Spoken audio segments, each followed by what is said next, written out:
Estamos de volta com mais matéria-prima e vamos continuar esse papo cabeça muito interessante com o nosso amigo professor Irã, né, que veio falar um pouco sobre educação e sobre cultura. Irã, os seus projetos lá na Câmara Federal com relação à educação, com relação à cultura. Fala um pouquinho para a gente. Na verdade, conforme a gente já vinha conversando antes, há algumas iniciativas que nós temos tomado no sentido de garantir direitos, não apenas para os educadores, mas para a população, de acesso aos bens culturais, de acesso à própria educação como um direito, né, entendendo os cidadãos como sujeitos de direito e, portanto, como titulares do direito a ter acesso a esses dois bens grandiosos que são a educação e cultura, nós temos buscado fazer isso. Foi assim que, por exemplo, na aprovação do projeto de lei que criou o Fundeb, né, o Fundo de Desenvolvimento da Educação Básica, nós apresentamos um conjunto de emendas na perspectiva de melhorar aquele projeto e garantir que dentro do corpo da lei nós tivéssemos avanços significativos, fomos bem-sucedidos em algumas dessas iniciativas, né. Foi também nessa perspectiva que durante a aprovação, a apresentação do projeto de lei que introduziu o piso salarial profissional nacional do magistério público, nós tivemos também uma atuação no sentido de apresentar emendas para melhorá-lo. Acho que foi um dos grandes momentos da minha passagem nesse primeiro mandato em relação lá na Câmara Federal, em relação às conquistas para a educação. Acho que a aprovação desse projeto foi um marco importante. Com licença que nós, professores, agradecemos até essa situação, porque realmente é uma valorização, né, do profissional da área da educação. Às vezes a gente percebe, com licença, mas o professor tem que trabalhar 3 turnos para poder ter uma renda digna ou razoável. E aí eu acho que a luta pela referência de um piso que seja o mínimo a ser pago nacionalmente ao magistério, ela é necessária exatamente para criar esse marco a partir do qual você pode, evidentemente, melhorar a carreira. Os valores ainda não são aqueles que nós queremos, mas a luta está ainda muito intensa para que o Brasil cumpra o que a lei determina. Aqui em Sergipe até avançamos na rede estadual, em alguns municípios, mas ainda há também uma luta intensa para garantir que a lei seja cumprida. Então foi uma conquista importante também. Eu recentemente apresentei um outro projeto de lei já alterando a lei do Fundeb, para garantir uma ampliação dos mecanismos de controle, acompanhamento e fiscalização dos recursos do Fundeb, porque, lastimavelmente, a transparência ainda é algo que tem muita resistência para ser praticada na administração pública. Há uma resistência muito grande dos gestores, por exemplo, em entregar aos membros dos conselhos, né, as folhas de pagamento, por exemplo, uma coisa que é explícita na lei que tem que ser entregue, mas há resistências, então eu estou criando mecanismos dentro da lei do Fundeb, propondo, né, para que isso seja assegurado, porque como é que você pode acompanhar e fazer o controle social de um recurso cuja maior parcela é utilizada para pagar pessoal e você não tem acesso à folha desse pessoal para acompanhar.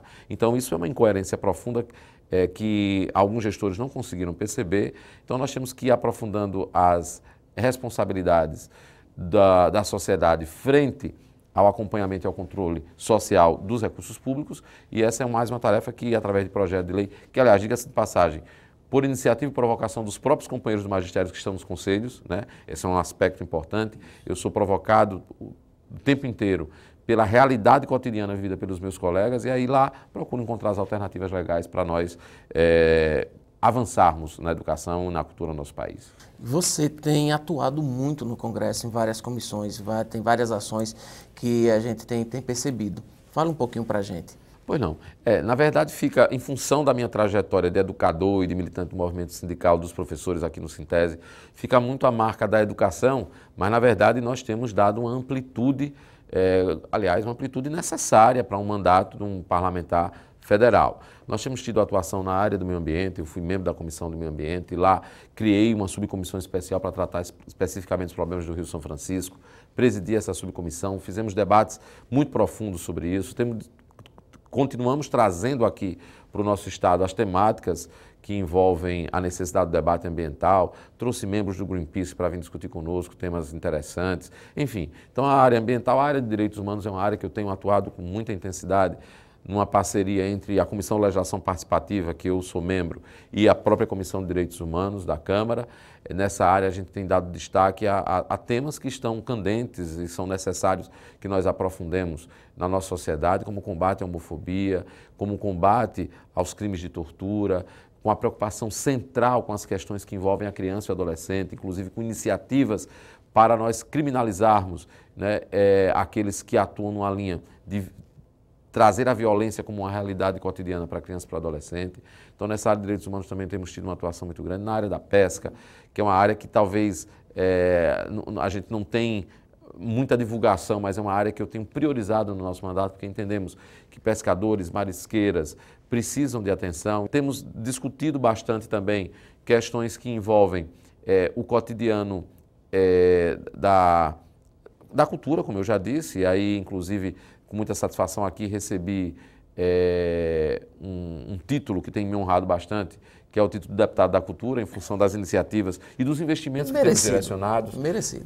Temos direcionado para essa área. Enfim, Marcos, temos procurado diversificar, né, a luta pela terra, a busca de garantir os direitos das comunidades quilombolas. Temos procurado diversificar bastante nossa atuação. É muito trabalho, é um trabalho muito intenso, cotidiano, permanente, mas foi para isso que o povo me elegeu, para trabalhar muito. Então, eu tenho que corresponder a isso e tenho procurado direcionar os recursos do Orçamento Geral da União, que disponho, exatamente para fortalecer essas lutas, fortalecer essas políticas que eu acredito são prioritárias para o nosso povo. Era isso que eu ia também perguntar agora, para a gente finalizar o nosso bate-papo.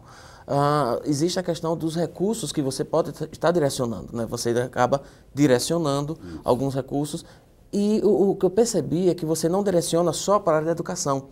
Então, na verdade, há uma multiplicidade atendendo ao grande povo sergipano.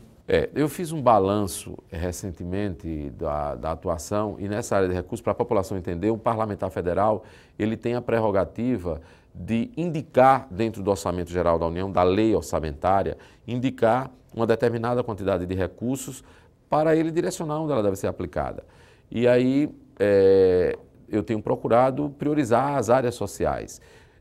Num balanço que apresentei recentemente, mostrei que cerca de metade desses recursos, de fato, tem ido para a educação. Por quê? Aí entra a questão da necessidade das reformas das escolas, da construção de creches, que é uma demanda gigantesca que nós temos que atender para a população, da aquisição de transporte escolar, não é?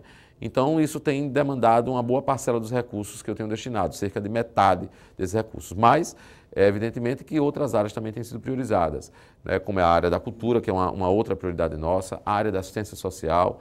Eu tenho um recurso destinado para a construção dos CREAS, que são os centros de referência na área de assistência social para o nosso estado. Nós temos um investimento também muito grande direcionado para a área de agricultura, para a área de infraestrutura urbana, enfim, procuramos diversificar para a área ambiental também, diversificar para atender os vários setores. Bom, a gente vai ficando por aqui. Eu quero agradecer muito eu sei que seu espaço, seu tempo é muito corrido, a agenda é muito apertada, né? E agradecer você vir aqui de Matéria-Prima, dar essa oportunidade para a gente e dizer que Matéria-Prima está aberto, toda a questão cultural, a questão da educação, né? Fique à vontade e deixar você com as considerações finais para os nossos amigos, né? Professores, colegas de faculdade, estudantada que está acompanhando. E o curioso, algumas pessoas que não são da área da educação têm comentado do Matéria-Prima também. Então, eu creio que é importante. Então, pois não. Eu quero agradecer a oportunidade, parabenizá-los pelo programa. Eu acho que vocês criaram montaram uma forma de discutir temas importantes que é muito dinâmica, muito interessante. Parabéns a você e toda a equipe que faz o Matéria-Prima. Dizer que estou sempre à disposição, sempre que vocês acharem que é conveniente, posso vir aqui discutir, será uma satisfação. E deixar um abraço a todo o público que acompanha o Matéria-Prima e dizer que foi um prazer revê-lo. Você como amigo, colega de trabalho, um prazer revê-lo e uma satisfação poder debater esses temas tão relevantes para o povo de Sergipe, como é o tema da educação, da cultura e todos os demais temas que envolvem a vida em comunidade. Um abraço e até a próxima oportunidade. Nós é que agradecemos. Bom, Matéria-Prima volta daqui a pouco. Não saia daí.